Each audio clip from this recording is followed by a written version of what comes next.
في حلقة النهاردة يا ترى بعد ما تولجا شاف الكلمة اللي كاتباها سنام بتقول إنها مش برلين، هيتصرف إزاي معاها؟ يا ترى الكين هتعمل إيه مع مشاعرها ناحية كينات؟ وإيه اللي هيحصل في نهاية المسلسل؟ ده اللي هنعرفه في الحلقة الأخيرة من مسلسلنا النهاردة. بس ما تنسوش قبل ما نبدأ نحط لايك للفيديو ونشترك ونفعل جرس التنبيهات لو أول مرة تشوفونا. بتبدأ أحداث حلقتنا النهاردة بإلكين قاعدة على كرسي انتظار في الشارع، بتشوف تولجا وهو بيقرب منها، لكنها بتكتشف ان دي تهيؤات وان اللي بيقرب منها هو كنان. ده معناه انها لسه بتفكر في تولجا لحد دلوقتي. بيديها كنان القهوة وبيقول لها ان هم هيروحوا للدكتور علشان تسمع خبر شفاها بنفسها. بنروح لتولجا اللي ماسك الورقة اللي شطب عليها وعرف ان مكتوب عليها انا مش برلين. اللي كتب الجملة دي سنام، هو قاعد بيفكر في معنى الجملة وعايز يحل اللغز وبيخرج. وبتقوم سنام من النوم بتكتشف ان تولجا خرج. بتبص في موبايلها بتلاقي رسائل كتير من صحفيين بيستفسروا عن طبيعة علاقتها بتولجا وعايزين يعملوا لقاءات معاها علشان مش عارفة تتصرف ازاي أو مش متعودة على الوضع ده. بتتصل بتولجا بتحكيله المشكلة اللي هي فيها، وهو بيقول لها ان هو عنده موظف علاقات عامة هيديله رقمها وهو هيقول لها تتصرف ازاي. بتحس سنام ان طريقة كلامه متغيرة وبتسأله إن كان في حاجة حصلت، وهو بيقول لها مفيش حاجة وبيقفل السكة.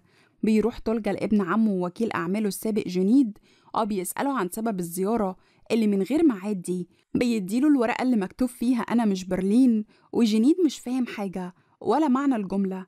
هنا بيقوله تولجا إن هو كمان عايز يعرف معنى الجملة دي علشان كده جاله. وبنروح لكنان وإلكين وهي عند الدكتور، بيقول لها إن الكسرة اللي في رجليها اتعالج تماما وإنها هتدخل مرحلة علاج طبيعي، وهي بتقوله إن كنان موجود وبيعرف التمارين كلها. كنان بيقول لها إن هو هيبدأ معاها على طول، لكنها بتقوله إنها نسيت تقوله إن عندها اجتماع شغل مهم النهاردة بتسيب العيادة وبتمشي. بنروح لجنيد اللي بيقول لتولجا إن هو استعان بهاكر علشان يعرف مين صاحب الحساب اللي كان بيكلمه باسم برلين، لكن الأكاونت اتمسح وما قدرش يوصل لأي معلومات عن صاحب الحساب. بيقولوا إن هو ممكن يكون اتعرض لمحاولة نصب من صاحبة الأكاونت لو الأكاونت ده مش بتاع سنام فعلا، لكن لو فكروا بالطريقة دي يبقى مين هي سنام وظهرت فجأة منين؟ تولجا بيقولوا الأهم بالنسبة له مين هي برلين. بيجيله رسالة من المجلة علشان سيشن تصوير هيعمله، لأن المجلة كانت اختارته كرجل العام وإنه نسي الميعاد ده وعنده بروفة مهمة للمسرحية اللي قربت تفتح. جنيد بيقوله يروح يشوف شغله وهو هيفضل يدور ورا الموضوع. كنان بيوصل للمجلة بيلاقي الكين داخلة المجلة، بيسألها إن كان عمل حاجة زعلتها وهي بتقوله هتتكلم معاه بعدين. تولجا مع بورشين جوه المجلة بيعمل سيشن تصوير، وبتعرف إن الكين جاية في زيارة مفاجأة فبتروح تقابلها عند الأسانسير علشان ما تشوفش تولجا. بتحاول تشغلها وتسألها على كنان وكده وبتكون عايزة تاخدها وتنزل، لكن فجأة بيظهر تولجا بيشوفوا بعض. بتمشي بورشين بيقرب منها تولجا وبيقول لها إن هو لسه عارف موضوع الحادثة وبيطمن عليها. بيسألها إن كانت كويسة وهي بتقوله إن هو أكيد بيهزر. بتركب الأسانسير وبتنزل. لما بيخرج من المجلة بيشوف العربية كنان واقف ساند عليها وبيحس إن في حاجة. الكين بتتكلم مع بورشين في إنها متلخبطة ومش عارفة تعمل إيه مع كنان وإنها مش عايزة تظلمه معاها. تولجا بيروح بروفة المسرحية، لكن هناك بيقابل جنيد بيطلب يتكلم معاه في موضوع مستعجل. بيقوله إن هو عارف المكان اللي كانت بتشتغل فيه سنام بيوريله صورة. بيعرف تولجا إنها كانت بتشتغل في مجلة الكين. بيقوله جنيد إن سنام أكيد شافته كتير مع الكين ووقعت في حبه. هنا تولجا بيفتكر كل اللحظات وأول مرة بعتت له برلين رسالة وبيبتدي يربط الأحداث ببعض. بعد تفكير بيقول لجنيد إن برلين تبقى الكين. بياخد عربيته وبيمشي بسرعة. أما سنام فبتنزل من شغلها وبتواجه الصحفيين بنفسها وبتطلب منهم يصوروها. بيوصل تولجا لبيت الكين. بتفتح له الخدامة. بيعرف إنها مش موجودة. بياخد باله من شنطة وجزمة كنان، فبتقوله إن هو ده يبقى المعالج النفسي اللي وقف جنب الكين. وكل ده حصل بعد الحادثة، وإزاي إنها دخلت في حالة نفسية سيئة جدا بسببه، واللي قدر يطلعها من كل ده هو كنان. في البيت بالليل بتتعشى الكين مع كنان بتشكره على وقفته جنبها وإنها خفت خالص دلوقتي. بتقوله إنها أكيد معطلاه عن حياته وإن ممكن يمشي. بيقول لها إن هو أكيد هيمشي وهيقدر يتعافى هو كمان. بتوقفه إلكين وبتطلب منه إن هما يقعدوا مع بعض النهاردة ويلعبوا ورق مع بعض.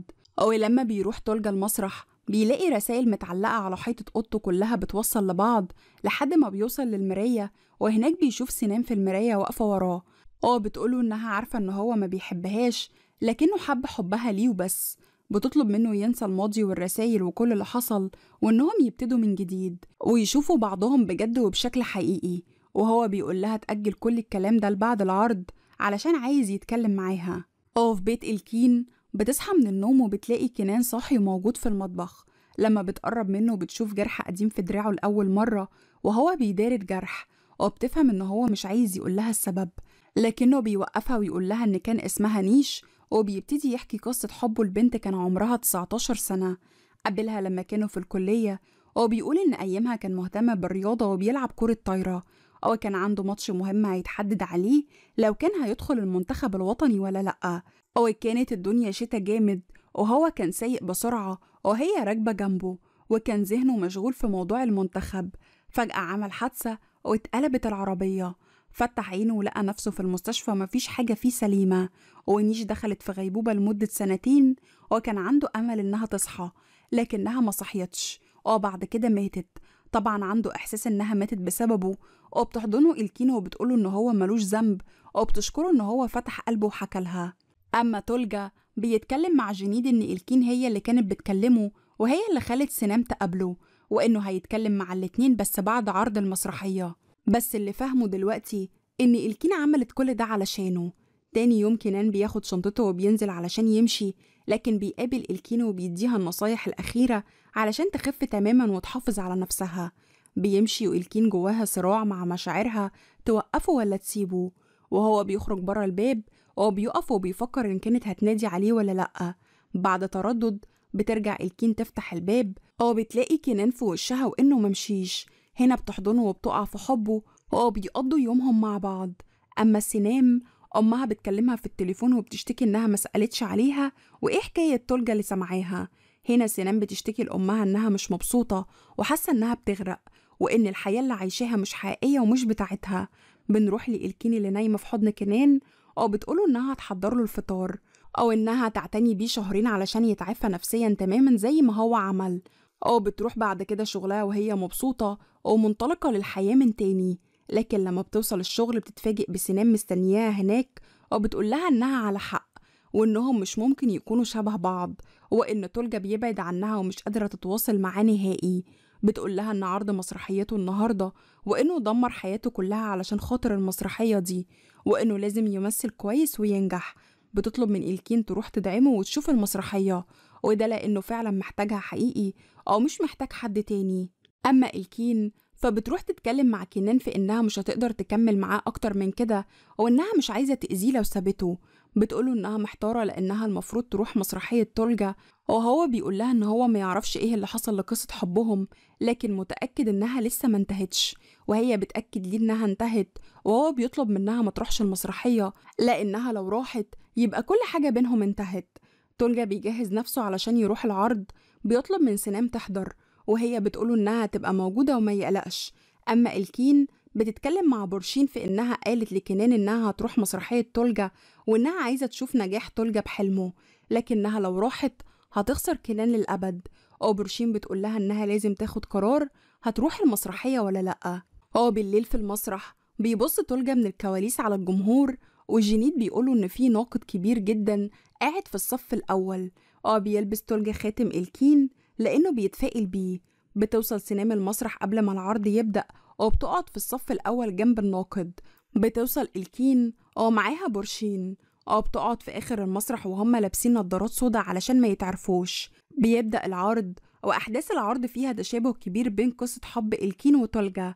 أما كنان اللي بيوصل البيت وما بيلاقيش إلكين بيفهم إنها راحت العرض. سنام في المسرح بتشوف إلكين موجودة وبتفهم قد إيه هي بتحب تولجا. كنان بيلم حاجته وبيمشي من بيت إلكين بينتهي العرض بنجاح كبير، وتولجا بيستقبل تسقيف الجمهور وهو حاسس بنجاحه أخيرا. مخرج العرض بيشكر الجمهور وبيقول قد إيه هم تعبوا في العرض اتخانق كتير مع تولجا لكن النتيجة النجاح اللي الجمهور شافه. تولجا بيشكر الجمهور وبيقول إن ده أول دور يعمله على المسرح، وبيشكر شخص كان داعم ليه ومش موجود بينهم دلوقتي، ضحى بنفسه علشان يقف وقفته دي على المسرح، وطبعا قصده إلكين.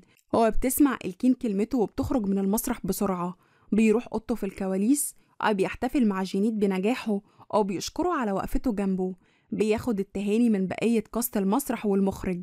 ولما بيخرج جينيد بيقابل بورشين وبيقول لها إن هو بيحبها وهيفضل يحبها. سينام في كافيتيريا المسرح بيروح تولجا يسألها عن رأيها، وهي بتقوله إن هو كان جميل قوي. بتفاجئه سينام إنها بتقوله إنها تنفصل عنه، وإن كان ما بينهم حبل والحبل ده اتقطع النهاردة، وإنها كانت عايشة حلم وعارفة إن الحلم ده مش حقيقي، وإنهم لازم يفوقوا من الحلم ده علشان يشوفوا الحقيقة. بتقوله إن الشخص اللي المفروض يروح يتكلم معاه دلوقتي موجود هنا الليلة، وهي إلكين. بيعرف تولجا إن إلكين حضرت العرض وبيدور عليها، هنا بتعرف وبتتأكد سينام إن هو ما بيفكرش فيها وما بيحبهاش، وبتمشي وبتسيبه. بتتصل بمديرتها في المجلة وبتقول لها إنها تستقيل. أما إلكين بترجع البيت تدور على كنان، وبتعرف إن هو أخد حاجته ومشي. باب البيت بيخبط، ولما بتفتح بتلاقي تولجا. هو بيطلب منها إن هو عايز يتكلم معاها وبتدخله البيت. أما بورشين اللي قاعدة في بار بتتفاجئ بجينيد بيجيلها وهي بتسأله عايز منها إيه، بتقوله إنها مش عايزاه وبيقول لها إن هو عايزها. بتطلب منه ما يجيش وراها تاني، وهو بيقول لها إن هو مش هيبطل يجري وراها. بتسيبه وبتروح الحمام وبيدخل وراها، هي بتدخل جوه وبتقفل على نفسها، وهو بيقف بره وبيقول لها إن هو بيحبها ولو خلاص مش عايزاها يمشي. وهي جوه ما بتردش عليه، ولما بتقوله إن هو مش هيمشي محدش بيرد عليها. بتفتح الباب وبتتضايق إن هو مشي، بتدور عليه لكنها بتلاقيه مستنيها وبيعرف إنها بتحبه فعلا وبيحضنها. في البيت بتسأل إلكين تولجا هو عايز منها إيه. بيقول لها إنها وحشته، لكنها بتقوله إن في حياتها شخص تاني دلوقتي، وهو بيقول لها إن كان في حياته هو كمان شخص تاني، وإنهم ممكن ينسوا كل حاجة ويفتحوا صفحة جديدة مع بعض.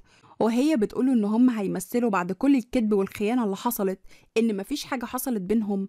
بيقول لها إن هو حبه ليها منتهاش، وإنها مش ممكن تنكر إنها لسه بتحبه. بتقوله إنها برلين، وإنها هي اللي بعتت الرسايل ليه طول الوقت، وأقنعت سينام تقابله وتعمل التمثيلية دي. وهو بيقول لها إن هو عارف، وإنه زعل وغضب وكرهها، لكن هو متأكد إنها عملت كل ده علشانه وعلشان بتحبه. بيقول لها إن كل الموضوع إن هو وقع في حبها تاني بس في جسم واحدة تانية. بيقول لها إن هو رجع علشان خاطرها وخاطرهم، وهي بتحضنه وهي بتعيط وبتقوله إن فات الأوان على الكلام ده كله، بتودعه وبتطلع على أوضتها. أما كنان فواقف قدام المركب المفضلة ليه، بيتفاجئ بإلكين بتجيله وبترمي خاتم تولجا في البحر. أما تولجا بيرمي خاتم إلكين في نار الشواية، بتحكي إلكين قصتها مع تولجا الكنان وخطة برلين واستعانتها بسنام لحد النهاية. بتقوله إنها عايزة تبدأ حياة جديدة معاه، وهو بيقول لها لو كانوا اتعرفوا في ظروف تانية كان ممكن ينفع. بيقول لها إن هو مش هيقدر يملى الفراغ اللي جواها، ولا هي هتقدر تملى الفراغ اللي في قلبه، وإن ساعة لما رجع البيت وملقاهاش عرف إنها راحت المسرحية. وقتها راح لقبر حبيبته نيش علشان عايز يعتذرها على مشاعره اللي حس بيها ناحية إلكين، وهو حاسس إنها بتسمعه وبتشوفه مش عايزها تزعل منه. طلب منها إنها تسامحه، بيقول لإلكين إن هو مش هيقدر يستحمل الخسارة والفقدان مرة تانية. بنروح لسنام اللي كتبت كتاب بتحكي فيه حكايتها، الكتاب بينتشر بيجيلها الجمهور علشان يوقعوا منها الكتاب. من ضمن الجمهور بتكون إلكين، بتطلب منها توقع على الكتاب. بتبتسم سنام وبتكتب لها كلمة في الكتاب، وهي إن بفضلها قدرت تشوف نفسها في المراية وتلاقي مكانها في الدنيا. إلكين بتقول لها إنها هتسافر باريس، بتسلم عليها وبتودعها وبتمشي، لكن سنام بتجري وراها وبتوقفها في الشارع بتسألها هي اختارت مين، لأنها سمعت إن في حياتها شخص تاني. بتقول لها إنها اختارت كنان. سنام بتقول لها إنها كانت فاكرة إنها تختار تولجا، وهي بتقول لها إنها رفضت تولجا كنان رفضها. بتقول لها إن مشكلتها مش مع كنان وتولجا، مشكلتها بينها وبين الدنيا. بعد كده بتودعها. وهنا بتنتهي أحداث مسلسلنا بيني وبين الدنيا. مستنية رأيكم في التعليقات، بس ده انتهاء للموسم الأول بس، والموسم التاني هيبتدي قريب. يا ترى ايه اللي هيحصل في الموسم التاني، وهل ممكن ان هما يرجعوا لبعض تاني، ولا القصة هتكون عبارة عن ايه؟ ما تنسوش تكتبوا لنا رأيكم في التعليقات، وتشتركوا وتفعلوا جرس التنبيهات لو أول مرة تشوفونا.